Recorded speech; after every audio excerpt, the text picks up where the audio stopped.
আজকে আমার হবু দুলাভাইয়ের সাথে আমার বিয়ে হতে যাচ্ছে। শুনতে খুব অবাক লাগলেও এটাই হচ্ছে আমার সাথে। আমার যার সাথে আজকে বিয়ে হতে যাচ্ছে তার সাথে আজ আমার বড় বোনের বিয়ে হওয়ার কথা ছিল। আমার বড় বোনের নাম ইরা। ইরা আপু আমার আপন চাচাতো বোন। আমাদের চাচাদের মধ্যে আমি আর ইরা আপু সবার বড় এবং বিবাহযোগ্য।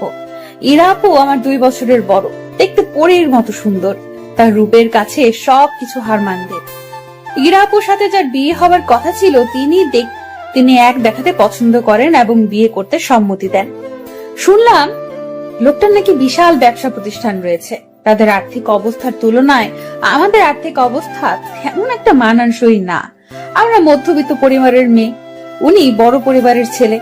আপুকে যেদিন উনি দেখতে এসেছিল সেদিন আমি জানালা দিয়ে হালকা উকি দিয়ে দেখেছিলাম। সত্যি লোকটা খুব সুন্দর এবং হ্যান্ডসাম ছিল। লোকটা আপুকে দেখেই পছন্দ করেন এবং বিয়ের দিন তারিখ ঠিক করলেন। আমরা সবাই খুব খুশি ছিলাম আপুর এত বড় ঘরে বিয়ে হবে, তাই আমিও খুব মজা করছিলাম। সামনের সপ্তাহে আপুর আর অরণ্যের বিয়ে। ও, আপনাদের তো ওই লোকটার সাথে পরিচয় করিয়ে দেওয়া হলো না। ওনার নাম অরণ্য, বয়স 25, বাবার বড় ব্যবসা প্রতিষ্ঠান আছে, সেটাই দেখাশোনা করেন। শুনেছিলাম ঢাকায় ওনাদের অনেকগুলো বাড়ি আছে আর টাকা পয়সার নাকি কোনো অভাব নেই।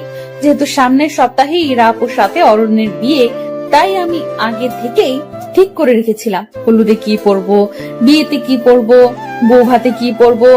চিন্তা করেছিলাম আপুর বিয়েতে অনেক মজা করব, কিন্তু কত প্ল্যান করেছিলাম, সব প্ল্যান বিয়ের দিন মাটি হয়ে গেছে। কারণ সকালবেলায় কাকি এসে বলল, কি গো ইরার মা, ইরাকে তো কোথাও খুঁজে পাচ্ছি না।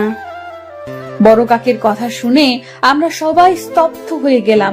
আর কিছুক্ষণ পর পাত্রপক্ষ আসবে, আর এখন ইরা আপুকে খুঁজে পাওয়া যাচ্ছে না। ইরা আপু কোথায় গেল কেউ বুঝে উঠতে পারেনি, কারণ ইরা আপুর সাথে কারো কোনো সম্পর্ক আছে বলে মনে হয় না। থাকলে অবশ্যই কেউ না কেউ জানতো। তবে আপু কোথায় গেল এই প্রশ্ন সবার মনে বিদ্ধ করতে লাগলো। ইরা আপুকে সারা বাড়ি খোঁজা হলো, কিন্তু তার কোনো হুদিস মিলল না। সবাই ভাবছে ইরা আপুর হয়তো প্রেমিক ছিল, তার হাত ধরে পালিয়েছে।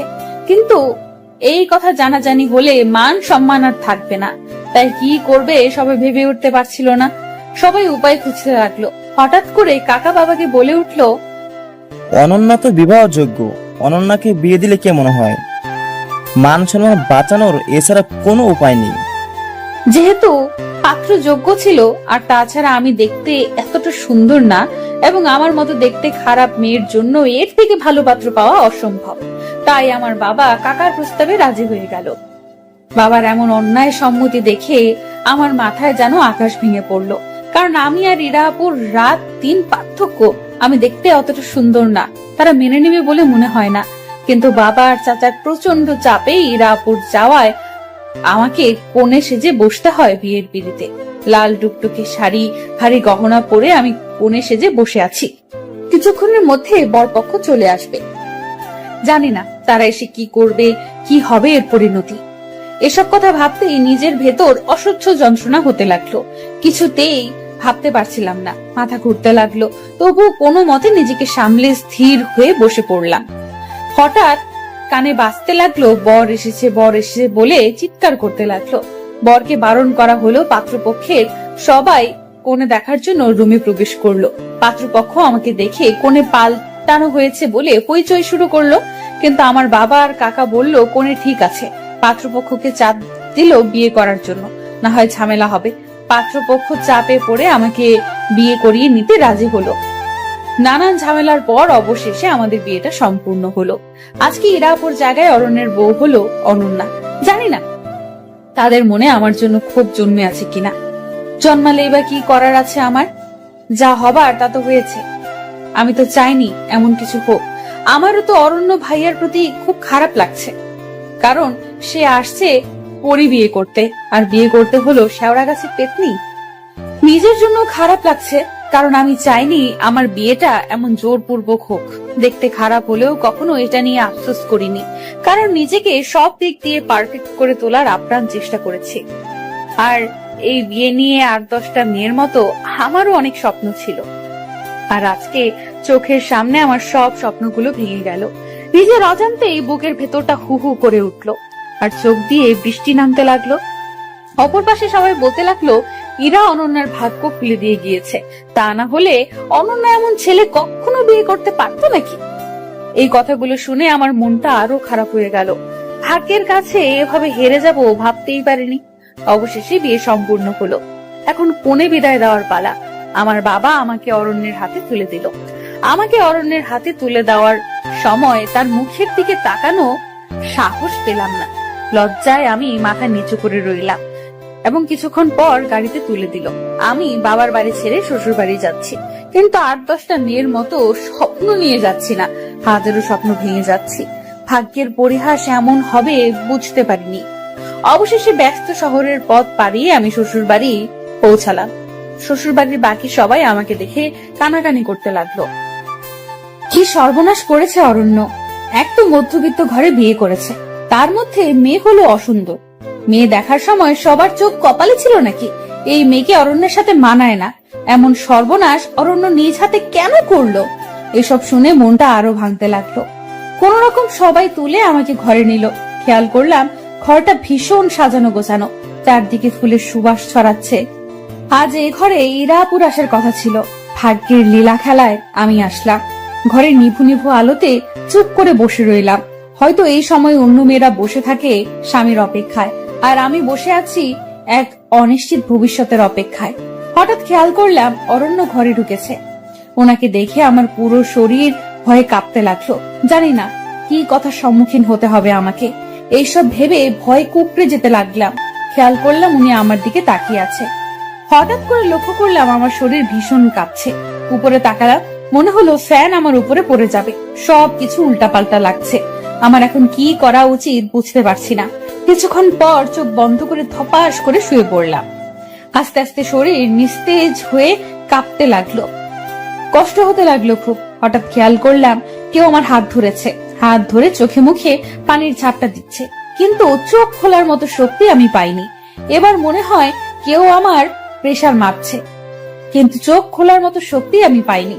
আস্তে আস্তে আরো নিস্তেজ হতে লাগলাম। অনুভব করলাম আমার পাশে এখন কেউ নেই। নিজেকে খুব অসহায় মনে হলো। কিছুক্ষণ পর খেয়াল করলাম কেউ আমার মুখে কিছু একটা দিয়ে বলতেছে, এই যে আপনি এটা খেয়ে নিন, আপনার প্রেসার খুব নেমে গিয়েছে, একটু কষ্ট করে খান, হা করুন। কথাগুলো শোনার পর হা করার মতো শক্তি পাচ্ছি না। কোনোভাবে নিজের মধ্যে শক্তি সঞ্চার করে হা করলাম। খেয়াল করলাম মুখে পানি দিছে, পানিটা মিষ্টি। বুঝতে আর বাকি রইল না চিনির পানি। তাই নিজের মধ্যে শক্তি জুগিয়ে পানিটা খেলাম। খাওয়ার পর একটু ঝিম ধরে শুয়ে রইলাম। এবার শরীরে কিছুটা শক্তি পাচ্ছি, চোখটা খোলার মতো। চোখ খুলে লক্ষ্য করে দেখলাম অরণ্য আমার পাশে বসে আছে কিছু খাবার নিয়ে। একটু তাড়াহুড়ো করে বসতে নিলাম। উনি আমাকে বললেন, ওনার কথা শুনে মনে মনে বললাম, সকাল থেকে আমার উপর দিয়ে যা গেছে এরপর গলা দিয়ে খাবার নামে নাকি? তবে আমি অনেক খেতে পারা একটা মেয়ে, সারাদিন কিছু না কিছু খেতাম। সত্যি বলতে এই মুহূর্তে আমার পেটে প্রচুর ক্ষুধা লেগেছে, তাই সামনে পোলাও রোস্ট দেখে লোভ সামলাতে পারলাম না, সামনে পেয়ে খেতে লাগলাম। হঠাৎ করে খাবার গলায় বাঁধল। উনি আমার সামনে একটা গ্লাসে পানি ধরলো। আমি পানিটা নিয়ে এক নিঃশ্বাসে খেয়ে ফেললাম। উনি আমাকে কি ভাবছে সেটা আমার দেখার প্রয়োজন মনে করছি না। আমি আমার আপন মনে খেতে লাগলাম। খাবার শেষ করে আমি রিল্যাক্স মুডে শুয়ে পড়লাম, আর উনি খাবার প্লেটটা টেবিলের উপর রাখতে গেল। যাক, লোকটাকে ততটা খারাপ ভাবছি ততটা খারাপ না, এটা ভেবে মনটা শান্ত হলো। কিন্তু হুট করে উনি বললেন, আপনি কি ঘুমিয়ে পড়েছেন? না ঘুমালে আপনার সাথে একটু কথা ছিল। আমি নড়ে চড়ে বসলাম। না, আমি ঘুমাইনি। কেন, কি বলবেন বলুন? উনি এবার গম্ভীর গলায় বললেন, সত্যি বলতে সবার চাপে পড়ে আমি আপনাকে বিয়ে করেছি। আমি আপনার বোন ইরাকে প্রথম দেখাতে ভালোবেসে ফেলেছি। সেই জায়গায় আপনাকে কেন জানি না, চাইলেও মানতে পারছি না। আপনাকে আমি আঘাত দিয়ে কথাটা বলতে চাইনি। আমি সোজা সাপটা ছেলে, যা বলি সরাসরি। না মানারও একটা কারণ আছে। আশা করি আপনি যথেষ্ট বুদ্ধিমতী আর সে কারণটা বুঝতে পেরেছেন। ওনার কথাগুলো শুনে কেন জানি তেমন কোনো খারাপ লাগলো না। কারণটা আর কি হবে? কারণটা হলো আপু সুন্দর, আমি অসুন্দর। আমি তো আগেই বুঝেছিলাম আমার বিয়েটা 8-10টা মেয়ের মতো হয়নি, তাই ওনাকে জবাব দিলাম আপনাকে জোর করে আমাকে মানতে হবে না। আমি নিজেও চাইনি আমার এইভাবে বিয়ে হোক। বিয়ের দিন ইরা আপুকে কোথাও খুঁজে পাওয়া যাচ্ছিল না, কোথায় গেল কেউ বলতে পারলো না। আর আপুর কোনো রিলেশন ছিল এটা কারো জানা ছিল না। এই সময় কি করবে কেউ বুঝে উঠতে পারেনি। আর ওই বাড়িতে আমি ছাড়া বিবাহযোগ্য আর কোনো মেয়ে ছিল না, তাই সবার জোরাজুরিতে আমি রাজি না হয়ে পারলাম না। আমি জানি ইরা আপুর তুলনায় আমি কিছুই না, আপু সুন্দর আমি অসুন্দর, কিন্তু এটা নিয়ে আমার কখনো আফসোস হয়নি। আমি নিজেকে সব সময় পারফেক্ট ভাবে গড়ে তোলার চেষ্টা করেছি, কিন্তু ভাগ্যের কাছে এভাবে হেরে যাব বুঝতে পারিনি। আপনি চিন্তা করবেন না, আমি কখনো জোর করে কিছু করব না। সময়টা একটু পার হতে দিন, আপনি চাইলে আমাকে ডিভোর্স দিয়ে দিবেন। আমার কথা শুনে উনি বেশ চমকে গেলেন। উনি হয়তো আশা করেননি আমি এমন কিছু বলবো। কিছুক্ষণ স্তব্ধ হয়ে থেকে উনি উত্তর দিলেন, সে যাই হোক, সময় সব বলে দিবে। আপাতত আমি আপনাকে মেনে নিতে পারবো না। আপনি এ বাড়িতে এসেছেন মেহমান হিসেবে, আপনার যেন কোনো সমস্যা না হয় সেই বিষয়টা খেয়াল রাখবো। দয়া করে আমার ভালোবাসা পাওয়ার আশা রাখবেন না, কারণ আমি আপনার বোনকে প্রথম দেখাতে ভালোবেসে ফেলেছি। আমি কিছুক্ষণ চুপ থেকে জবাব দিলাম, আপনি দয়া করে আমাকে সিরিয়ালের নায়িকা ভাববেন না। আমি আপনাকে জোর করব না, কিন্তু আমি আপনার স্ত্রী। সামনে অন্য একটা মেয়েকে ভালোবাসি বলবেন, সেটা আমি কখনোই মেনে নিব না। আপাতত ডিভোর্সের আগ পর্যন্ত আমি আপনার স্ত্রী, আপনি আমার স্বামী। সুতরাং সম্পর্কটা ওইভাবেই দেখবেন। আর আমার সামনে অন্য মেয়েকে ভালোবাসি বলার আগে 10 বার ভেবে নেবেন, কারণ আমি দেখতে অসুন্দর হলেও নিজেকে কখনো ছোট করে দেখি না, কখনো দেখবো না। দয়া করে আমাকে অবলা নারী ভেবে যা ইচ্ছা তাই বলে যাবেন না।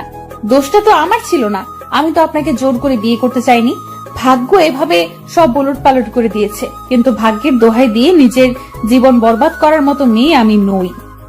এবার আমি ওনার দিকে খেয়াল করে দেখলাম উনি মুখটা বেশ চুপসে গেছে। গেলেই বাকি, আমি কেন ওনার এসব কথা শুনে নিজেকে ছোট করব? আর এটা বাংলা সিনেমা না, আর আমি নায়িকা সাবানা না।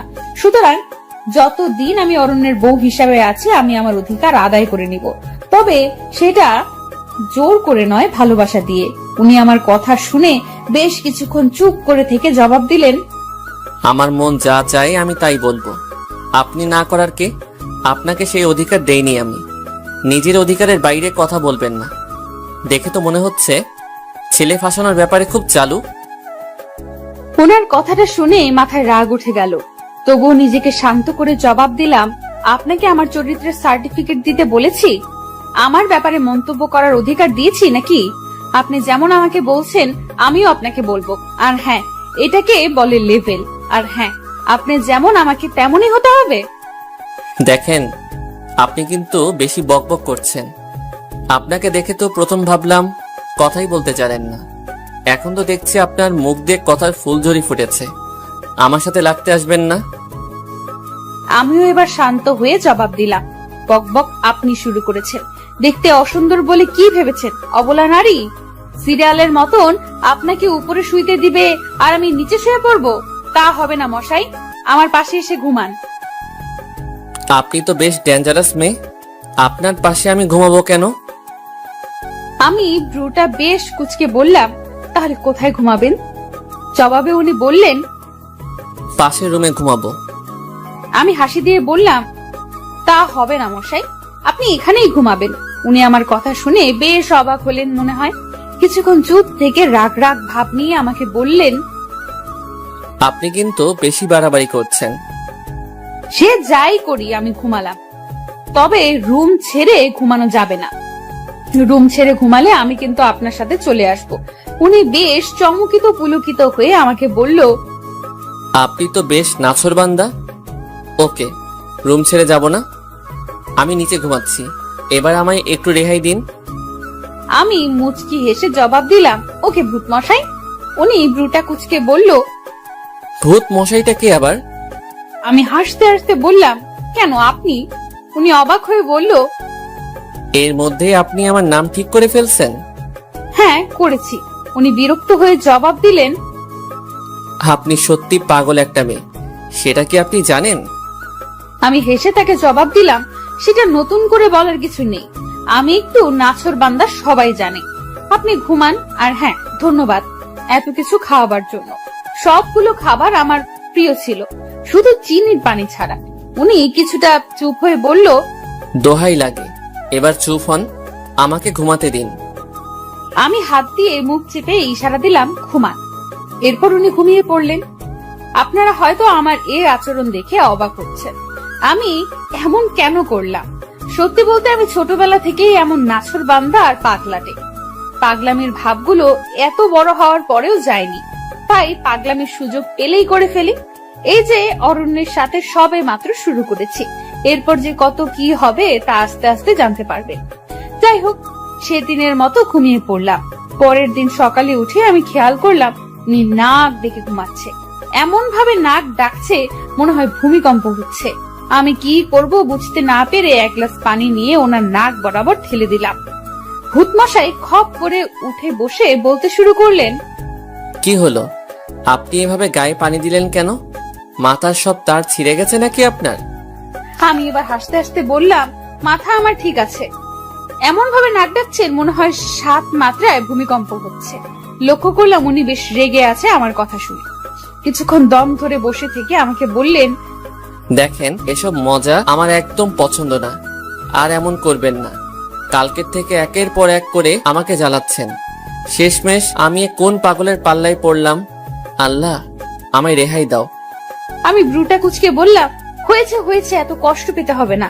আমি এখনো আপনাকে কিছুই করিনি, এতে হতাশ হওয়ার কিছুই হয়নি। এখন আমাকে সবার সাথে পরিচয় করিয়ে দিন, আমি তো বাসার কাউকে চিনি না। ভূতমশাই রাগী গলায় বললেন, কারোর সাথে পরিচিত হওয়ার দরকার নেই।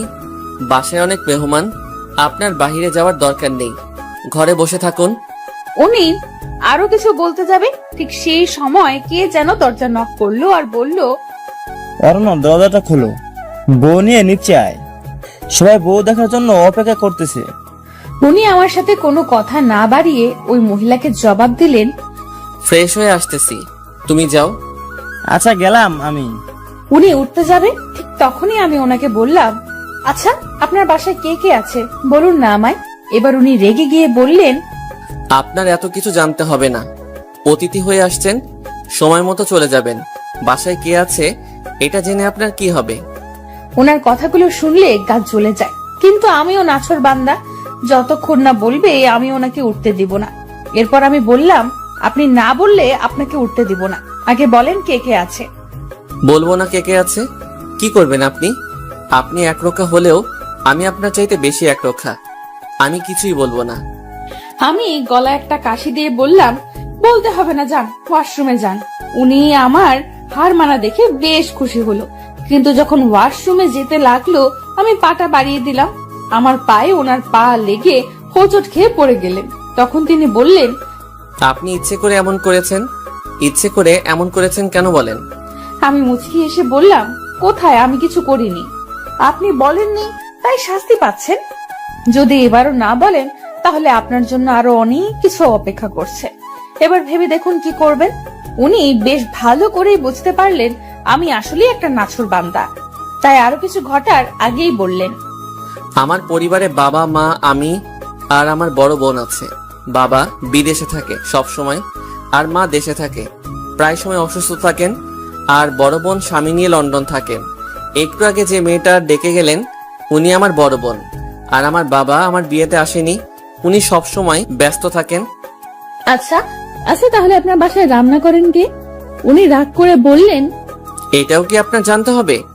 আমি এবার ভাব মাখা মুখ নিয়ে বললাম, হ্যাঁ ভূতমশাই। উনি মুখটা বাঁকিয়ে উত্তর দিলেন, বাবুর্চি রান্না করে। এবার আমাকে ওয়াশরুমে যেতে দিন। আপনিও রেডি হন, বাসার সবাই নিচে অপেক্ষা করছে। পারলে একটু ভালো করে সেজে যাবেন, না হয় মান সম্মান আর থাকবে না। বিয়ে তো করেছেন ফাঁসিয়ে, সেটা তো আর কেউ বুঝবে না। সুতরাং একটু গুছিয়ে যাবেন নিচে, পরে সময় আর সুযোগ মতো আলাদা হয়ে যাব আমরা। আশা করি বুঝতে পারছেন। কথাটা শুনে বুকের ভেতরে কাঁপতে লাগলো। যতই হোক উনি এখন আমার স্বামী, কোনো মেয়ে চাইবে না যে তার ডিভোর্স হোক। খারাপ লাগলেও নিজেকে সামলে ভূতমশাইকে জবাব দিলাম, আমি এসব ময়দা মেখে নিচে যেতে পারবো না। আমি যেমন ওই রকমই যাব। কে কি বললো তাতে আমার কিচ্ছু যায় আসে না। ময়দা মেখে নিজের সৌন্দর্য বাড়ানোর কোনো ইচ্ছে নেই আমার। আশা করি বুঝতে পারছেন। উনি এতক্ষণে বেশ ভালোই বুঝতে পারছেন যে আমি খুব নাছোড়বান্দা। তাই উনি শুধু বললেন, আপনার যা ইচ্ছে করুন, যেভাবে ইচ্ছে ওইভাবেই নিচে যান, আমার তাতে কিছু যায় আসে না। কথাগুলো বলে ওয়াশরুমে ঢুকে গেলেন। এর মধ্যেই আমি খেয়াল করলাম সারা ঘর অগোছালো হয়ে আছে। তাই ঘরটা গোছানো শুরু করলাম। আলমারি থেকে ওনার কাপড় বের করে বিছানায় সাজিয়ে রাখলাম, যাতে করে ওয়াশরুম থেকে এসেই হাতের নাগালে উনি সব পেয়ে যায়।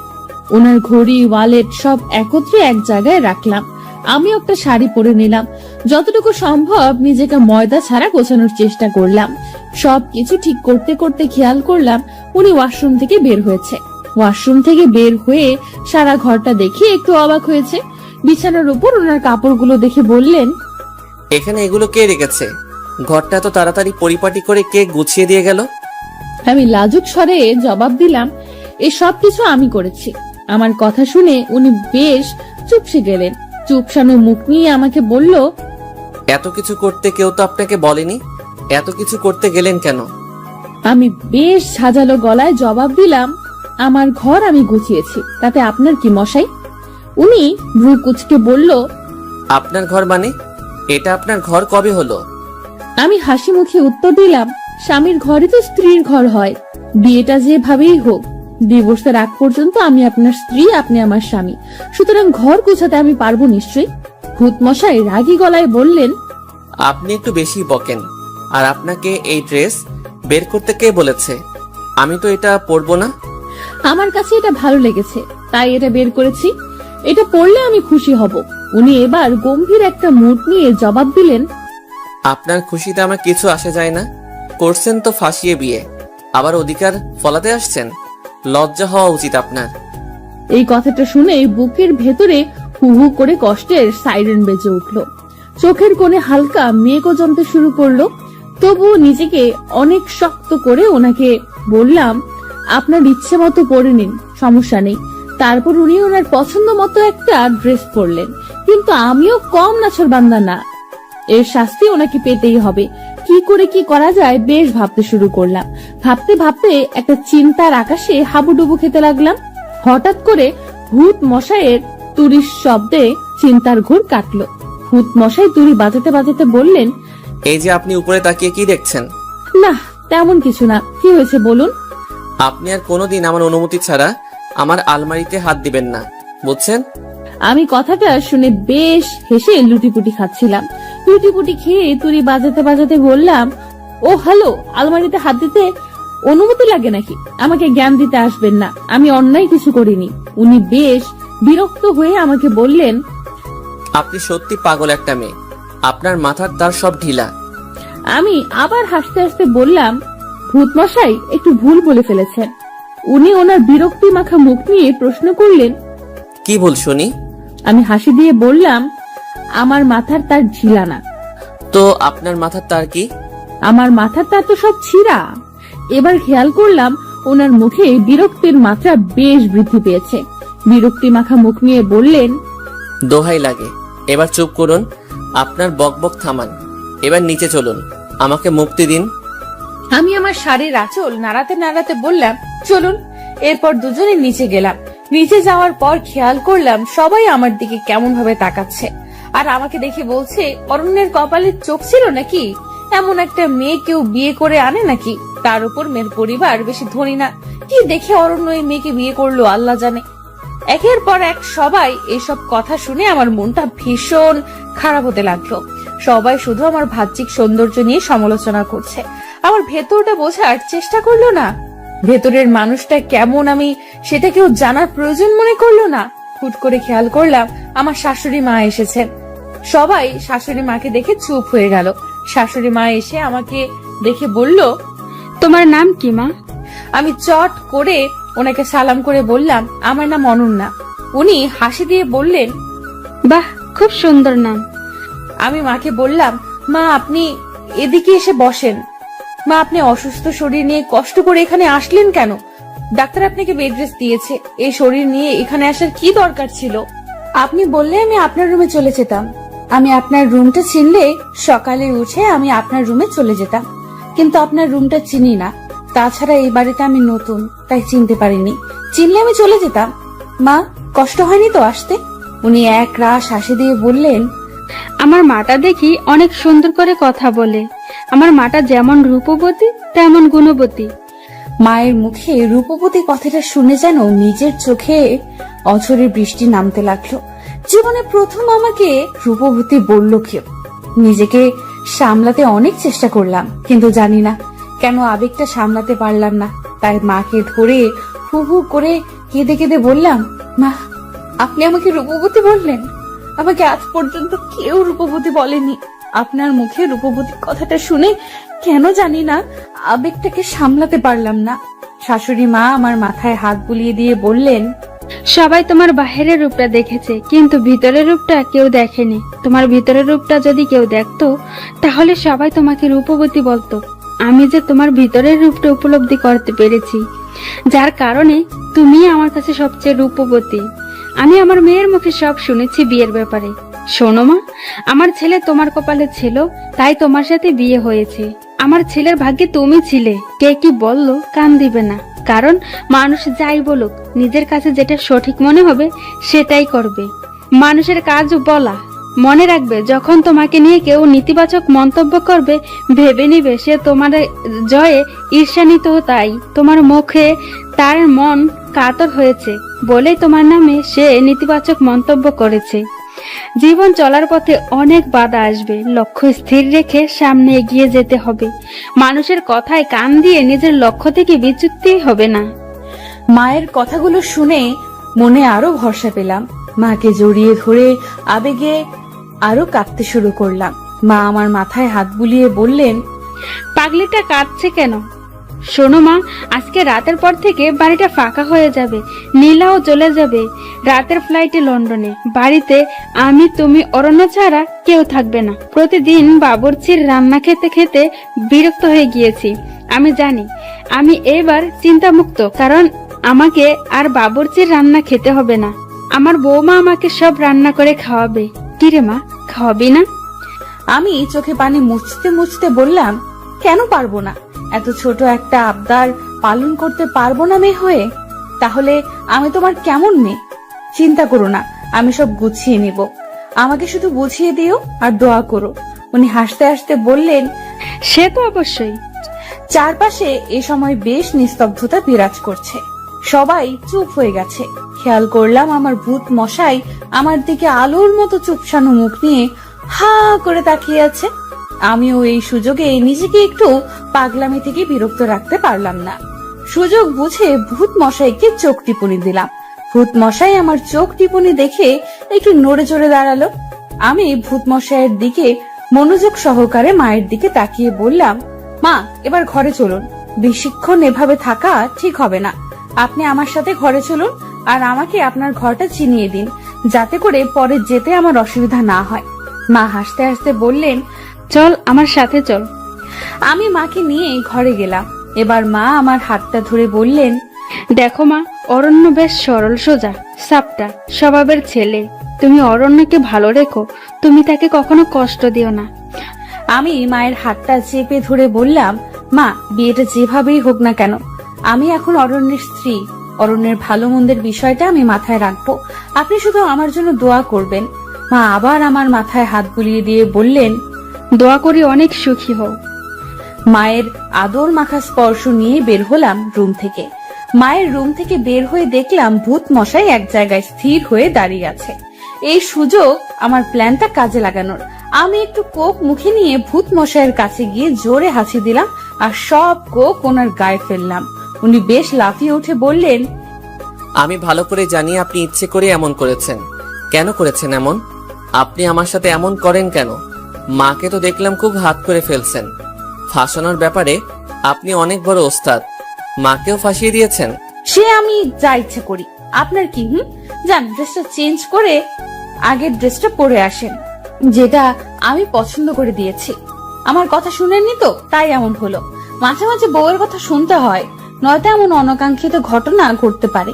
এ কথা শোনার পর ওনার আর বুঝতে বাকি রইল না আমি ইচ্ছে করে এমন করেছে।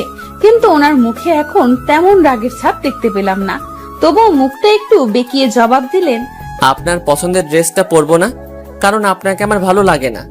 ইরাকে প্রথম দেখায় ভালো লেগে গিয়েছিল, যে ভালো লাগাটা আপনার প্রতি চাইলেও আনতে পারছি না। আমি এবার হালকা করে ওনার কাছে গেলাম, কাছে গিয়ে বললাম, প্রথম দেখায় ভালো লাগার চেয়ে দেখতে দেখতে ভালো লাগাটা অনেক শ্রেয়। আপনি আমাকে দেখতে থাকুন। এই কথা বলে চোখ টিপুনি দিয়ে আবারও বললাম, এই ড্রেসটা পরলে ভালো লাগবে, পরবেন কিন্তু। পরবো না। এই কথা বলে তিনি তাড়াহুড়ো করে রুমে চলে গেলেন। কিছুক্ষণ পর খেয়াল করলাম উনি সিঁড়ি দিয়ে নিচে নামছে। আমি ওনাকে দেখে পুরো অবাক, কারণ আমি যেই ড্রেস পরতে বলেছি সেই ড্রেসটা পরেছে। আমি তো ওনার দিক থেকে চোখ সরাতে পারছি না। হুট করে উনি আমার কাছে এসে বললেন, ভাববেন না আপনার কথা রাখতে পড়েছি। আমার ড্রেস আমি পরবো, যা ইচ্ছে তা পরবো। আমি এবার আর কোনো কিছু বললাম না, শুধু মুচকি একটু হাসি দিয়ে বললাম, আচ্ছা ঠিক আছে, কিছু ভাববো না। ছোটখাটো খুনসুটি দিয়ে সারাদিন পার করলাম। সন্ধ্যার দিকে একে একে সব মেহমান চলে গেল।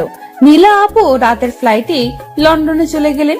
যাওয়ার আগে শুধু বলে গেল, বিয়ে যেভাবেই হোক আমি যেন সবকিছু ম্যানেজ করে নেই। আমি আশ্বাস দিলাম সব ঠিক করে নিব। পরিবারের এমন সাপোর্ট পাবো আশা করিনি। সবাই আমার পাশে আছে এটা ভেবে মনে আরো ভরসা পেলাম। সারাদিন পার করে রাতে ঘুমাতে গিয়ে রুমে দেখি ভূতমশাই কি যেন কাজ করতেছে। আমি এক মগ কফি বানিয়ে তার দিকে এগিয়ে দিলাম। এই যে আপনার কফি। উনি আমার হাত থেকে কফি নিয়ে কফিতে এক চুমুক দিয়ে কিছুক্ষণ টেস্ট বোঝার চেষ্টা করলো মনে হয়। আর একটু পর আমাকে বললেন, কফিটা কে বানিয়েছে? আমি লজ্জা মাখা মুখে বললাম, কেন? কফিটা ভালো হয়েছে তাই। আমি লজ্জা মাখা মুখে বললাম, কফিটা আমি বানিয়েছি। উনি এবার মুখটাকে আলুর চপের মতো করে ফেললেন। ভুল ক্রমে উনি আমার প্রশংসা করে ফেলেছেন। এটা মনে হয় ওনার উচিত হয়নি, তাই মুখটাকে বাংলার পাঁচ করে ফেললেন। এবার মনে হয় আমাকে একটু পচিয়ে উনি ওনার দায়িত্ব পালন করবেন। যা ভেবেছিলাম তাই করেছে। উনি ওনার মুখটাকে বাংলার পাঁচ বানিয়ে আমার দিকে তাকিয়ে বললেন, এই জন্যই বলি টেস্টটা এত জঘন্য কেন। আমি ওনার কথায় ভ্রুক্ষেপ না করে একটু মুচকি হাসি দিয়ে চলে গেলাম। পরের দিন সকালে উঠে সব রান্না করলাম। রান্না করে মায়ের খাবার নিয়ে মায়ের রুমে চলে গেলাম।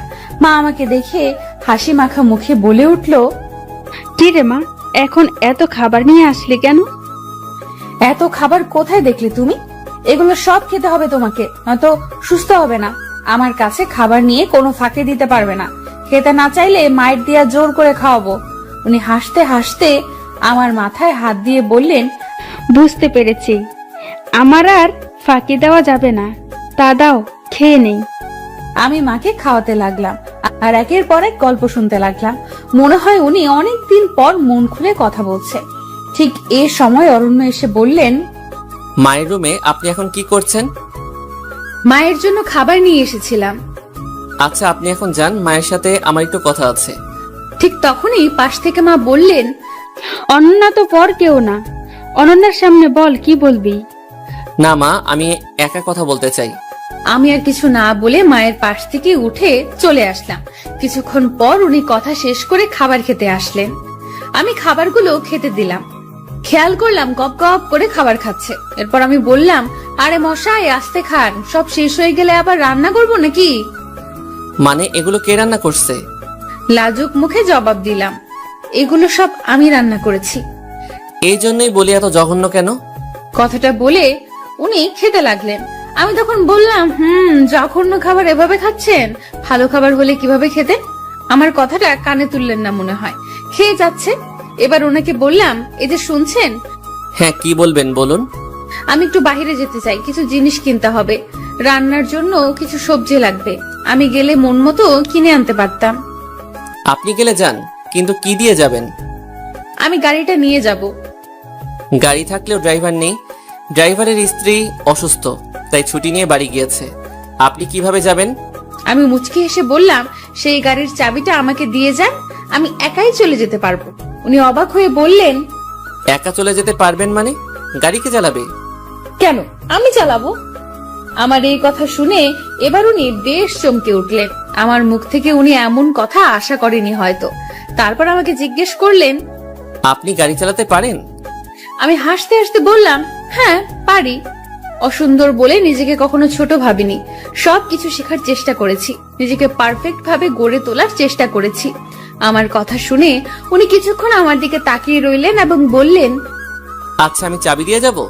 তারপর উনি আমাকে চাবি দিয়ে চলে গেলেন। আস্তে আস্তে দিন কাটতে লাগলো, অরণ্যের সাথে খুনসুটিগুলো বাড়তে লাগলো। খেয়াল করলাম অরণ্য অনেক পরিবর্তন হতে লাগলো।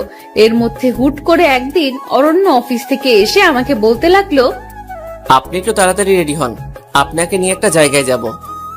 অরণ্যের এমন কথা শুনে আমার মনটা খুশিতে নাচতে শুরু করলো। কিন্তু অরণ্য আমাকে কোথায় নিয়ে যাবে জানার জন্য মনটা ছটফট করতে লাগলো। তাই নিজের আবেগ আর সামলাতে পারলাম না। অরণ্যকে জিজ্ঞেস করলাম, আপনি আমাকে কোথায় নিয়ে যাবেন? অরণ্য বেশ রাগ গলায় বলল, আপনাকে রেডি হতে বলেছি, আপনি রেডি হন। এত কিছু জানতে হবে না, একটু বকবক বেশি করেন, এত বকা ভালো না। যান, রেডি হয়ে আসুন। আমি মুখটা কাচুমাচু করে যেতে লাগলাম। উনি পিছন থেকে ডেকে বললেন, শুনেন। আমি হাসি দিয়ে পেছন ফিরে বললাম, হ্যাঁ বলেন, কোথায় যাব আপনি বলবেন? উনি আরেকটু গম্ভীর গলায় জবাব দিলেন, আপনার মাথায় আসলে গোবর। আমি বলার আগে বকবক করে যাচ্ছেন। আমি কোথায় যাব সেটা বলার জন্য ডাকিনি। আমি মন খারাপ করে ওনার দিকে তাকিয়ে বললাম, তাহলে কেন ডেকেছেন? আমি ডেকেছি এজন্য আজকে একটা শাড়ি পরবেন। হঠাৎ শাড়ি পরবো কেন? আমি বলেছি তাই পরবেন। আপনি বললেই পরতে হবে? আমি পরবো না। আপনাকে পরতেই হবে। বলছি তো পরবো না। উনি রেগে গিয়ে বললেন, আপনার যা ইচ্ছে তাই করেন। এই কথা বলে উনি চলে গেল। আমারও ওনাকে রাগাতে পেরে খুব ভালো লাগতেছে। এখন কি করব? শাড়ি পরবো নাকি কিছুই মাথায় আসছে না। আজকে ভূতমশাই আমাকে কোথাও নিয়ে যাবে। কেন জানি না, ভূতমশাই এই কয়েকদিনে অনেক পাল্টে গিয়েছে। এখন আর আমাকে আগের মতো কষ্ট দিয়ে কথা বলে না। তার এই পাল্টানো দেখে আমি খুব খুশি। যাই হোক, আলমারি খুলে শাড়ি দেখতে লাগলাম কোনটা পরবো। এত শাড়ির মধ্যে কোন শাড়ি পরলে ভূতমশাই খুশি হবে? দেখতে দেখতে আলমারির সব শাড়ি খাটের উপর রাখলাম। ভূতমশাই আমার কাছে এসে বলল, আপনি এখনো রেডি হননি? খাটের উপর শাড়ির মেলা বসিয়েছেন, এত শাড়ি খাটের উপর রাখছেন কেন? আমি তোতলাতে জবাব দিলাম, না মনে হয় না, মানে। কি না মানে করছেন?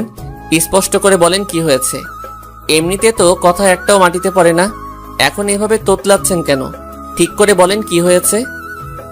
না মানে, আমি মুখটা একটু অসহায় ভাব নিয়ে বললাম, না মানে। আবার না মানে শুরু করেছেন। সত্যি বলতে আমি কোন শাড়ি পরবো ঠিক বুঝতে পারছি না। আপনি যদি একটু ঠিক করে দিতেন ভালো হতো, আমার রেডি হতে সুবিধা হবে। উনি মুচকি হেসে আমাকে বললেন, একটু ওইদিকে যান। সামান্য শাড়িটা ঠিক করতে পারছেন না কোনটা পরবেন? সবকিছু তো বলার আগে করেন। আজ এমন কি হলো, শাড়ি পছন্দ করতে পারছেন না? না মানে। থাক, আপনাকে আর না মানে করতে হবে না। দেখতে দিন শাড়িগুলো। আমি একটু সরে পাশে গিয়ে বসলাম।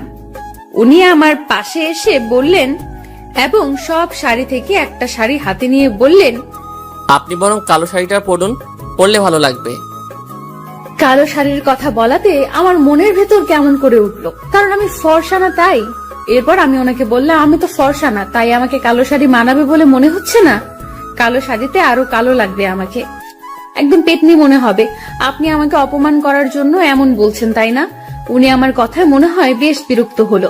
হয়তো আমার মুখে এমন কথা আশা করেননি, তাই উনি বিরক্ত মাখা মেজাজে আমাকে বললেন, আপনার মতো সাহসী মেয়ের মুখে এমন কথা মানায় না। মা তো বলেছে সৌন্দর্য ভিতরে থাকে, বাহিরের সৌন্দর্য কোনো সৌন্দর্য না। আপনাকে না হয় আমি ভিতর থেকে দেখলাম। আপনি কালো শাড়িটা পরুন। আপনাকে অপমান করার কোনো ইচ্ছা আমার নেই। আপনার যদি মনে হয় আমি অপমান করার জন্য বলেছি, তাহলে পরার দরকার নেই। এই কথাটা বলে উনি রুম থেকে বের হয়ে গেলেন। আমি এখন কি করব বুঝে উঠতে পারছি না। অবশেষে চিন্তা ভাবনা করে কালো শাড়িটা পরে নিলাম। এই প্রথম আমি কালো শাড়ি পরলাম। কালো ছিলাম বলে কখনো কালো ড্রেস পরিনি। আজকে কালো শাড়িটা পরাতে নিজের কাছে নিজেকে কেন জানি সুন্দর লাগছে। হালকা একটু পাউডার মুখে মেরে দিলাম। হঠাৎ করে খেয়াল করলাম উনি রুমে প্রবেশ করেছেন। রুমে প্রবেশ করে আমাকে দেখে বললেন, বাহ, আপনাকে খুব সুন্দর লাগছে। কালো কাজল পরলে আরো সুন্দর লাগবে, সাথে একটা বড় খোপা করলে। আমি কালো, তার উপর কালো কাজল পরলে চোখগুলো আরো কালো দেখাবে। সাদা কালো কোনো ভেদাভেদ নেই, ভেদাভেদ তো মানুষের দৃষ্টি করে। আপনাকে সুন্দর দৃষ্টিতে কেউ দেখলে অবশ্যই তার কাছে সুন্দর লাগবে। মানুষকে সুন্দর অসুন্দর তখন লাগে যখন মানুষের দৃষ্টি সুন্দর অসুন্দর হয়। আপনি চাইলে কালো কাজল পরতে পারেন, আপনাকে ভালো লাগবে। ভূতমশাইয়ের কথাগুলো শুনে মনের ভেতর রোমাঞ্চকর অনুভূতি আসলো। ওনার মুখে এমন কথা শুনে নিজের মধ্যে অসম্ভব ভালো লাগা কাজ করছে। সত্যি কখন যে ওনাকে ভালোবেসে ফেলেছি বুঝতে পারিনি। হঠাৎ করে ওনার ডাকে চিন্তার ঘোর কাটলো। কি ব্যাপার, কোথায় হারিয়ে গেলেন? না মানে আবার না মানে? হয়েছে হয়েছে, এবার চটপট রেডি হন, আমি নিচে নামছি।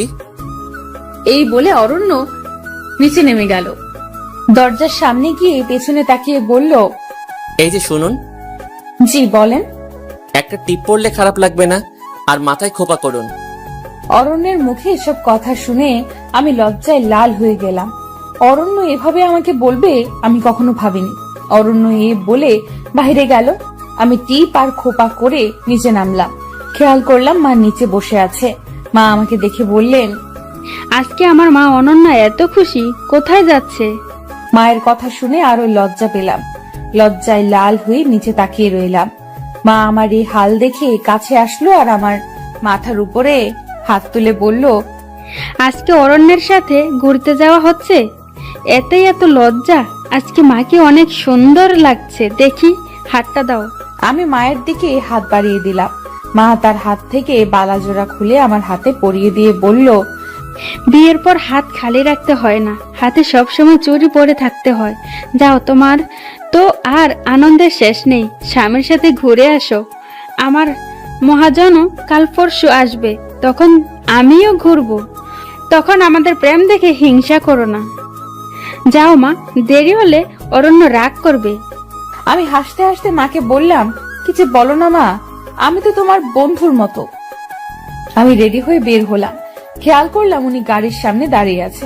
আমাকে দেখে আমার দিকে এক নজরে হা করে তাকিয়ে আছে। আমি লজ্জায় আরো কাতর হয়ে গেলাম। লজ্জায় কাতর হয়ে ওনাকে বললাম, কি ব্যাপার, কি দেখছেন? তেমন কিছু না। তাহলে এভাবে তাকিয়ে আছেন কেন? এমনি তাকিয়ে আছি, সব কি তোমাকে বলতে হবে? এত বাচাল মেয়ে এত বকতে পারে?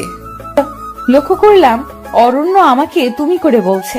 আমার যে কি খুশি লাগছে বলে আপনাদেরকে বোঝাতে পারবো না। মনটা খুশিতে নাচতে লাগলো। হুট করে উনি ডাক দিল আর বলল, অনন্যা, এভাবে মূর্তির মতো দাঁড়িয়ে আছো কেন? না মানে, আজকে তোমার মুখ থেকে না মানে গেল না। এই যে আপনি আমাকে তুমি করে বললেন তো, তাই আর কি। তুমি আমার বয়সে ছোট, তোমাকে কেন আপনি ডাকবো? তোমাকে তো তুমি করেই ডাকবো। শুনো, জি বলুন। আজকে তুমি গাড়ি চালাবে, আমি তোমার পাশে বসবো। আমি খুশিতে লাফ দিয়ে গাড়িতে উঠতে লাগলাম আর বললাম, আচ্ছা আচ্ছা। আমি উঠতে যাব, ঠিক তখনই একটা হোঁচট খেলাম। উনি আমাকে জাপটে ধরে বলতে শুরু করলো, তোমার চটপটে আর পাগলামি স্বভাব আর গেল না, আস্তে উঠো। এরপর আমি আস্তে করে গাড়িতে উঠলাম। ভূত মশাইও গাড়িতে উঠলেন। আমি গাড়িটা স্টার্ট দিয়ে বললাম, কোথায় যাবেন মশাই? উনি আমাকে রাস্তা বলে দিল। আমিও যেতে লাগলাম। যেতে যেতে একটা রেস্টুরেন্টের সামনে চলে আসলাম। রেস্টুরেন্টে দুজনে ঢুকলাম। এরপর অরণ্য আমায় আস্তে করে একটা জায়গায় নিয়ে গেল। জায়গাটা পুরো মোমবাতি দিয়ে সাজানো পরিপাটি। দেখেই কেমন জানি আনন্দ লাগছে। একটা কেক আনলো। এরপর আমাকে বলল, কেকটা কাটো তুমি। হঠাৎ করে কেক কাটবো কেন? কারণ আজ তোমার জন্মদিন, সেটা তো ভুলে বসে আছো। ওহো, আজকে 21শে ফেব্রুয়ারি। সত্যিই তো আমার জন্মদিন। আমার জন্মদিন আপনি জানলেন কিভাবে? মা বলেছে। আমি তো খুশিতে আত্মহারা যে ভূত মশাই এমন একটা সারপ্রাইজ দিয়েছে। হঠাৎ করে ভূত মশাই একটা রিং বের করে আমাকে পরাতে নিল। ঠিক তখনই একজন মেয়ে ওয়েটার এসে ডাক দিল। আমরা ওয়েটারের দিকে তাকিয়ে চমকে গেলাম। ওয়েটারও আমাদের দিকে তাকিয়ে চমকে গেল আর মুখ লুকাতে লাগলো। কারণ এই হলো ইরা আপু। কিন্তু ইরা আপু এখানে কি করছে? ইরা আপু আমাকে আর অরণ্যকে দেখে চলে যেতে নিল। আমি ইরা আপুর হাতটা ধরে বললাম, তুই এতদিন কোথায় ছিলি? হুট করে কোথায় চলে গেলি? কিন্তু ইরা আপু কোনো জবাব দিল না। আমি একের পর এক প্রশ্ন করলাম। হঠাৎ করে ইরা আপু আমাকে একটা কষিয়ে চট দিয়ে বলে উঠলো, আমার কাছ থেকে সব ছিনিয়ে নিয়ে এখন মজা করা হচ্ছে? লজ্জা করে না তোর? আমার জীবনের এই অবস্থা করে আমার অরণ্যকে আমার কাছ থেকে কেড়ে নিয়ে নিজের করেছিস, আর এখন নাটক করছিস। আমি কোথায় ছিলাম? তোকে নাটকের সেরা পুরস্কার দেওয়া দরকার। অনেক নাটক শিখে গিয়েছিস। নাটক করে আমার জীবনের 12টা বাজিয়ে অরণ্যের গলায় ঝুলে পড়েছিস। তুই ভালো করেই জানতিস তোর যা চেহারা, তোকে অরণ্যের মতো কেউ বিয়ে করবে না, তাই এত বড় নাটক করেছিস। লজ্জা লাগে না এখন আমাকে এসব জিজ্ঞাসা করতে? আমাকে খুব হিংসা করতি, তাই না? হিংসায় কাতর হয়ে এমন করেছিস। নিজের বোনের সাথে এমন করতে লজ্জা লাগে না? আমি ইরা আপুর কথা কিছুতেই বুঝতে পারলাম না। ইরা আপু কি বলে মাথায় কিচ্ছু ঢুকছে না। ইরা আপুর এসব দোষারোপ আমাকে করছে কেন? আমি তো এমন কিচ্ছু করিনি। আমি ইরা আপুকে বললাম, আপু কি হয়েছে, এমন বলছিস কেন? আমি তো কিছুই বুঝতে পারছি না। আমি তোর কথায় মানে বুঝতে পারছি না। আমাকে কেন এসব বলছিস? আমি কেন নাটক করতে যাব? কেন তোর ক্ষতি করতে যাব? আপু আমাকে মুখটা বেঁকিয়ে রাগান্বিত হয়ে বলল, এখন তো অরণ্যের সামনে ন্যাকা সাজবি? একদম কিছু বুঝিস না। আর বুঝবি কিভাবে? তুই তো কিছুই করিস নাই, তাই না? আপু আমি তোর কথার মানে বুঝতে পারছি না। সত্যি আমি কিচ্ছু করিনি। তুই কেন এমন করছিস? আমি সত্যি কথাগুলো মানে বুঝতে পারছি না। পাশ থেকে অরণ্য বলে উঠলো, ইরা, তুমি আমাকে বলো কি হয়েছে? আর অনন্যাকে এমন কথা বলছো কেন? অনন্যা কি করেছে আমাকে একটু খুলে বলো। ইরা অরণ্যের দিকে অসহায়ের মতো তাকিয়ে গম্ভীর গলায় বলল, অনন্যাকে জিজ্ঞাসা করুন, সে না হয় আপনাকে উত্তর দিয়ে দিবে। আমার থেকে ভালো সে বলতে পারবে, কারণ নাটকের ডিরেক্টর তো অনন্যাই ছিল, আর আমি তো ছিলাম ভুক্তভোগী। অরণ্য আমার দিকে তাকালো। অরণ্যের মুখে এবার আমার প্রতি সন্দেহের ছাপ লক্ষ্য করা যাচ্ছে। বোঝা যাচ্ছে যে সে আমাকে অনেক সন্দেহ করতেছে। সন্দেহ মাখা মুখ নিয়ে বললেন, অনন্যা কি করেছো তুমি? ইরা এসব কি বলছে? সত্যিটা বলো, কি হয়েছে? আমার কাছে সব খুলে বলো। নাটক করবে না একদম। আপনি বিশ্বাস করেন আমি কিচ্ছু করিনি। ইরা আপু কেন এমন বলতেছে সেটাও বুঝতেছি না। এমন কেন বলতেছিস তুই? খেয়াল করলাম ইরা আপু খুব কান্না করতেছে। কেন এভাবে কান্না করছে সেটাও বুঝতেছি না। অরণ্য ইরা আপুকে সান্ত্বনা দিয়ে বলল, ইরা তুমি বলো কি হয়েছে? ইরা আপু কাঁদতে কাঁদতে অরণ্যকে বলল, কি আর বলবো বলুন? আমার তো সবকিছু শেষ হয়ে গিয়েছে এই কাল নাগিনীর জন্য। এখন আর বললেও সব ঠিক হবে না। আমি চাই না আপনাদের মধ্যে কোনো ঝামেলা হোক। আপনারা প্লিজ চলে যান। ইরা তোমাকে বলতে বলেছি, বলো অনন্যা কি করেছে? খেয়াল করলাম ইরা আপু কাঁদতে কাঁদতে অরণ্যকে বলল, আপনারও কি বিশ্বাস হয় আমি বিয়ের দিন বয়ফ্রেন্ডকে নিয়ে পালিয়েছি?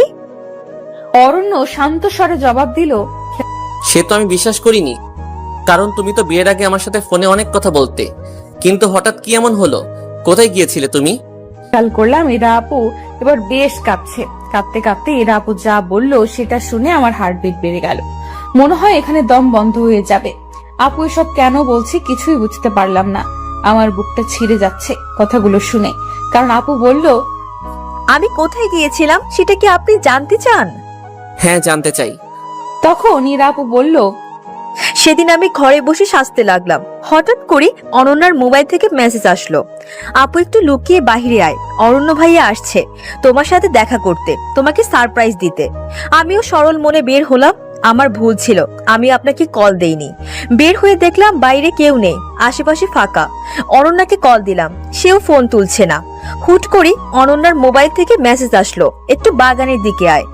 অরণ্য এখানে দাঁড়িয়ে আছে। আমিও বাগানের দিকে গিয়েছিলাম, কিন্তু কাউকে কোথাও দেখলাম না। আমি সামনের দিকে একটু এগুলাম, তারপর এই বলে ইরা আপু আবার কাঁদতে লাগলো। অরণ্য তখন ইরা আপুর হাতটা ধরে বললেন, বলো তারপর কি হলো? কান্না থামাও। ইরা আপু কান্না থামিয়ে বলল, তারপর লক্ষ্য করলাম কয়েকটা লোক আমাকে ঝাপটে ধরলো, আমার মুখ চেপে ধরলো। আমি চোখেও কিছু দেখতে পেলাম না। কখন যে জ্ঞান হারিয়ে ফেললাম টের পেলাম না। জ্ঞান ফেরার পর লক্ষ্য করলাম আমি রনকদের বাসায়।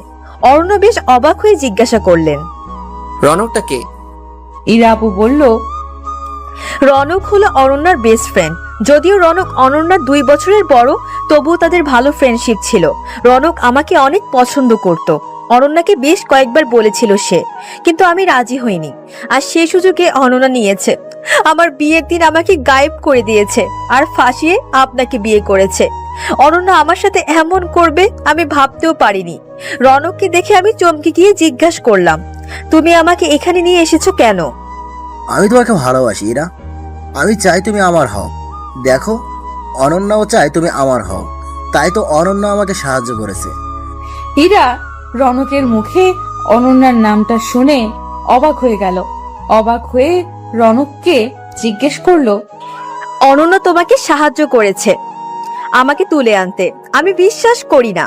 বিশ্বাস অবিশ্বাস তোমার ব্যাপার। আমি তোমাকে বিয়ে করতে চাই, আর সন্ধ্যায় বিয়ে করব। আমি সবকিছু ঠিক করে রেখেছি। এই কথাগুলো বলে ইরা আপু আবার কাঁদতে লাগলো। অরণ্য ইরার হাতটা আরো ভালো করে ধরে বললেন, এরপর তুমি ওখান থেকে কিভাবে এসেছো? এরপর আমি কোনো রকম রনকের চোখ ফাঁকি দিয়ে বের হলাম। এরপর বাড়ি এসে দেখি আপনার সাথে অনন্যার বিয়ে হয়ে গেছে, আর সবাই ভেবে নিয়েছে আমি পালিয়ে গিয়েছি। সেদিন আমার মুখটা দেখানোর মতো ইচ্ছা আর ছিল না, তাই বাড়িতে আর যাইনি। সরাসরি ফ্রেন্ডের বাসায় চলে যাই। সেখান থেকে একটা কাজ জোগাড় করি, আর এখানে একটা বাসা ভাড়া করে থাকা শুরু করলাম। তুমি একবার আমাকে বলতে পারতে ইরা। কি বলবো আপনাকে? কোন মুখে বলতাম আপনাকে? ততক্ষণে সব শেষ হয়ে গিয়েছিল। অরণ্যার সাথে আপনার বিয়ে হয়ে গিয়েছিল। আমার তো এখানে বলার কিছুই ছিল না। অনন্যা আমার সাথে যা করেছে আমি তো তা করতে পারি না, কারণ অনন্যা আমাকে বোন না ভাবলেও আমি তাকে বোন ভাবি। আমি ইরা আপুর কথা শুনে চিৎকার করে কাঁদতে লাগলাম। আমি কিছুই করিনি। অরণ্য আমার গালে কষিয়ে একটা চট দিয়ে বলে উঠল, তুমি এতটা নীচ আমি ভাবতে পারিনি। সামান্য টাকার জন্য নিজের বোনের সাথে এমন করতে পারলে? লজ্জা করলো না তোমার এমন করতে? আর এখন সবকিছু অস্বীকার করছো? আমি অরণ্যকে হাত জোর করে বললাম, সত্যি আমি কিচ্ছু করিনি, বিশ্বাস করেন আমাকে। ইরা আপু, তুই কেন আমার নামে এমন মিথ্যা কথা বলছিস? কেন অরণ্যের চোখে আমাকে খারাপ বানাচ্ছিস? দেখতে অসুন্দর হতে পারি, কিন্তু আমার মনে উচ্চ আশা ছিল না, টাকা পয়সার মোহ আমার ছিল না। তাহলে কেন এমন বলতেছিস? কি ক্ষতি করেছি আমি তোর? তুই তো আমাকে চিনিস আমি কেমন, তাহলে কেন এমন বলতেছিস? জবাবে ইরা আপু বলল, কি ক্ষতি করেছিস জিজ্ঞাসা করতে লজ্জা করে না তোর? আর কি ক্ষতি করার বাকি রাখছিস তুই? যা, তুই আর অরণ্য সংসার কর, আর এখানে আসিস না। ওপাশ থেকে অরণ্য বলে উঠল, আমার সাথে অনন্যা যাবে না, তুমি যাবে? ইরা আপু অবাক হয়ে উত্তর দিল, আমি কোথায় যাব? আমার সাথে আমার মায়ের কাছে যাবে, আর মায়ের কাছে সব বলবে। আর যে কষ্ট অনন্যা তোমাকে দিয়েছে সেটা আমি অনন্যাকে ফিরিয়ে দিব। তুমি আমার সাথে চলো। না, আমি চাই না আপনাদের মাঝে কোনো ঝামেলা হোক। ঝামেলা তো তুমি করনি, ঝামেলা করেছে অনন্যা। সেটা শাস্তি তুমি কেন পাবে? আমি অরণ্যকে অনেকবার বোঝানোর চেষ্টা করলাম, কিন্তু বোঝাতে পারলাম না। অরণ্য ইরা আপুর কথা বিশ্বাস করেছিল, আমার কথার কোনো মূল্যই দিল না। আর ইরা আপু কেন আমার নামে মিথ্যা কথা বলল সেটাই বুঝতে পারছি না। অরণ্যকে বোঝানোর হাজার চেষ্টা করেও ব্যর্থ হয়েছি। অরণ্য ইরা আপুর হাত ধরে বের হয়ে গেল, আর আমাকে যে রিংটা পরাতে চেয়েছিল সেটা মেঝেতে পড়ে গেল। অরণ্য সেটা ফেলেই চলে গেল। আমি রিংটাকে হাতে নিয়ে কাঁদতে লাগলাম। কেন আমার সাথে এমন হলো? কি ক্ষতি করেছি আমি? কেন আমাকে এভাবে কষ্ট দেওয়া হলো? আমি তো কারো ক্ষতি চাইনি। কাঁদতে কাঁদতে এক দৌড়ে রেস্টুরেন্ট থেকে বের হতে লাগলাম। খেয়াল করলাম অরণ্য আর ইরা আপু গাড়ি নিয়ে চলে গিয়েছে। আমার বুকে বেশ কষ্ট হতে লাগলো। একে তো অরণ্য আমাকে ফেলে রেখে গিয়েছে, তার উপর অরণ্য জানতো আমি এখানের কিছুই চিনি না। কিভাবে পারলো আমাকে আমার ভূত মশাই ফেলে রেখে যেতে? আমি তো কিছুই করিনি। তাহলে আমার ভূত মশাই কেন আমাকে বিশ্বাস করলো না? কেন আমায় এত কষ্ট দিল? আমি তো ইরাপুর কোনো ক্ষতি করিনি, তাহলে ইরাপু কেন এমন বলল? কেন আমার অরণ্যকে আমার কাছ থেকে কেড়ে নিতে চাইলো? কেন এত কষ্ট দিল আমায়? আল্লাহ, আমি তো কোনো প্রশ্নের উত্তর পাচ্ছি না। আমি কি করব তুমি বলে দাও। এই মুহূর্তে আমার হাতে একটা টাকাও ছিল না। এখন আমি বাসায় যাব কিভাবে? তবু একটা সিএনজি ভাড়া করলাম, ভাড়া করে বাসায় চলে গেলাম। বাসায় দারোয়ানের কাছ থেকে টাকা নিয়ে ভাড়া দিলাম। ঘরের ভেতর ঢুকতেই দেখলাম রনক ভাইয়া দাঁড়িয়ে আছে। রনক ভাইয়াকে দেখে আমার মাথায় আগুন ধরে গেল, কারণ রনক ভাইয়ার কারণে ইরা আপু আমাকে ভুল বুঝলো। নিজেকে আর সামলাতে পারলাম না। রনক ভাইকে গিয়ে বললাম, আপনার কি দরকার ছিল এত বড় নাটক করার? ইরা আপুকে কেন ভুল বুঝিয়েছেন? আমি কি ক্ষতি করেছি আপনার? রনক ভাইয়া কোনো কথা বলছে না। আমার রাগ যেন আরো বেড়ে গেল। মন চাইছে রনক ভাইয়াকে কষিয়ে একটা চড় দেই। তাই করতেছিলাম, এমন সময় অরণ্য এসে পেছন থেকে আমার হাতটা ধরে ফেললো। আমি অরণ্যের দিকে ফিরতেই অরণ্য আমাকে জড়িয়ে ধরলো। আমি বুঝতে পারছি না কি হচ্ছে এসব। অরণ্য জড়িয়ে ধরার সাথে সাথে খেয়াল করলাম চারদিকে আলো বেড়ে গেছে। ইরা আপু, রনক ভাইয়া, আমার কিছু বান্ধবীরা বলে উঠলো, হ্যাপি বার্থডে অনন্যা। এখন আর আমার মাথায় কোনো কিছু কাজ করছে না। কি হচ্ছে? আমার মাথাটা খুব ঝিমোতে লাগলো। পরক্ষণে জ্ঞান হারালাম। জ্ঞান ফেরার পর খেয়াল করলাম অরণ্য আমার পাশে চিন্তামগ্ন হয়ে বসে আছে। আমার জ্ঞান ফেরার সাথে সাথে আমাকে বললেন, ঠিক আছো তো তুমি? কিছু হয়নি তো? হঠাৎ করে সবার এতটা পরিবর্তন দেখে কেন জানি না নিজের কাছে খুব অবাক লাগছে। খেয়াল করলাম সামনে ইরা আপু আর রনক ভাইয়া দাঁড়িয়ে আছে। আমি ওদের দেখে রেগে যেতে লাগলাম। ঠিক তখনই অরণ্য আমাকে শান্তস্বরে বলল, অনন্যা, ওদেরকে কিছু বলো না। ওরা এতক্ষণ যা করছে আমার কথাই করেছে। অরণ্যের কথা শুনে আমি যেন আকাশ থেকে পড়লাম। কি বলে এসব? মাথার উপর দিয়ে যাচ্ছে। আমি অবাক হয়ে জিজ্ঞেস করলাম, মানে? আমি তো কিছুই বুঝতে পারছি না। অরণ্য একটা মুচকি হেসে বললেন, কিছু বুঝতে হবে না। আগে তোমাকে একটা সংবাদ দেই। ইরা কোথায় গিয়েছিল সেটা তো সবার অজানা ছিল। ইরা রনকের সাথে পালিয়ে গিয়ে বিয়ে করেছিল। আমি কথাটা শুনে বেশ অবাক হয়ে বললাম, বেশ, তাহলে একটু আগে ঘটে যাওয়া ঘটনাটা কি আমার স্বপ্ন ছিল? ওরা বিয়ে করলে একটু আগে এমন করলো কেন? ইরা আপু পাশ থেকে বলে উঠলো, তুই একটু শান্ত হ, আমি সব বলছি। আমি নিজেকে শান্ত করে বললাম, এবার বলো। রনকের সাথে আমার 3 বছরের সম্পর্ক। রনক তোকে কিছু বলেনি, কারণ আমরা ভাবছিলাম তোকে সারপ্রাইজ দিব, কিন্তু হঠাৎ করে আমার বিয়ে ঠিক করায় সব ঝামেলা পাকালো। কি করব কিছুই বুঝতে পারছিলাম না। শেষমেশ বিয়ের দিন সকালে মনে হলো নিজের ভালোবাসাকে এইভাবে কোরবানি করা ঠিক হবে না। তাই রনককে ফোন দিয়ে বললাম, রনক তুমি কি চাও, আমরা এক হই। ইরা, তুমি এখনো এই কথা জিজ্ঞেস করছো? তুমি যা করতে বলবে আমি তাই করব। তুমি শুধু আমাকে ছেড়ে যেও না প্লিজ। তাহলে বাগানের কাছে চলে আসো। রনক আমার কথা শুনে বাগানের কাছে আসলো, আর আমি সুযোগ বুঝে রনকের সাথে পালিয়ে যাই। তাহলে একটু আগে যে কাহিনীটা বলেছিল সেটার কি হলো? আমার প্রশ্নের জবাবে সবাই একটু হেসে নিল। সবার হাসি দেখে এবার সত্যি আমার গা জ্বলে যেতে লাগলো। রেগে গিয়ে বললাম, কি হলো বলবি তো? অরণ্য মুচকি হেসে বললেন, 4টা মাস খুব জ্বালাইছো আমাকে, তাই এর শাস্তি ভালোবাসি শব্দটা বলার আগেই দিতে হতো। আর একটু সারপ্রাইজ দেওয়ার বাকি ছিল। হুট করেই ইরার সাথে দেখা, তখন ইরাকে নিয়ে প্ল্যানটা করি। এই রকম প্ল্যানটা কে করলো শুনি? অরণ্য হাসি হাসি মুখ নিয়ে বলল, আমি করেছি। এরকম একটা প্ল্যান করেছে বলে অরণ্যের প্রতি আমার খুব অভিমান জমে গেল। অভিমানে গাল ফুলিয়ে বসে রইলাম। ইরা আপু বলল, আচ্ছা অনন্যা থাক, তুই আমি আর রনক বাইরে গেলাম। তোদের মান অভিমানের পালা শেষ কর। আর চটটা দেওয়ার জন্য সরি, জোরে লাগেনি তো? নাটক করতে গিয়ে ক্যারেক্টারের মধ্যে ঢুকে গিয়েছিলাম। ইরা আপুর কথাটা শুনে অভিমান আরো বেড়ে গেল। তাই অভিমানী গলায় বললাম, হয়েছে, জুতো মেরে গরুদান করতে হবে না। ইরা আপু হাসি দিয়ে রনক ভাইয়ের কাছে চলে গেল, আর আমি গাল ফুলিয়ে বসে রইলাম। অরণ্য আমার দিকে তাকালো, কিন্তু আমি অভিমানের কারণে অরণ্যের দিকে তাকালাম না। অরণ্যের চোখ যেন আমার দিক থেকে সরছে না। আমি যেন তার চোখের নিশানা থেকে সরতে পারছি না। ক্রমশই আমার অভিমান কমতে লাগলো। তবু অভিমান ধরে রাখার চেষ্টা করলাম, কিন্তু অভিমান ধরে রাখতে পারলাম না। তাই অরণ্যকে জড়িয়ে ধরে আবেগে কাঁদতে লাগলাম। কাঁদতে কাঁদতে বললাম, আমাকে এইভাবে কষ্ট দেওয়ার কি দরকার ছিল? আমি যদি হারিয়ে যেতাম ওই জায়গা থেকে? আমি তো আমার অনন্যাকে চিনি, যে সে বাসা খুঁজে আসতে পারবে, সেটা আমার খুব ভালো করে জানা ছিল। সারপ্রাইজটা কেমন লাগলো? খুব বাজে লাগছে। এইভাবে আর সারপ্রাইজ দিবেন না। নাটক করতে গিয়ে তো রিংটা ফেলে আসলেন। খেয়াল করলাম অরণ্য আমার এই কথা শুনে অট্ট হাসি দিচ্ছে। তাই আমি বললাম, কি ব্যাপার, এত হাসি দিচ্ছেন কেন? হাসি দিচ্ছি এই জন্য, আমি যে রিংটা ফেলে এসেছি সেটা নকল রিং ছিল। আসল রিংটা আমার কাছে। নাটকটা বাস্তবমুখী করার এক অভিন্ন প্রচেষ্টা আর কি। এত বড় ছলনা! যাক, আপনার সাথে আর কথা বলবো না। অরণ্য এবার আমাকে জড়িয়ে ধরলো। মনে হচ্ছে তার নিঃশ্বাসের শব্দ আমি শুনতে পাচ্ছি, তার হার্টবিটের আওয়াজ আমি শুনতে পাচ্ছি। এবার কানের কাছে মুখটা হালকা করে নিয়ে বললেন, আই লাভ ইউ আমার পেতনি।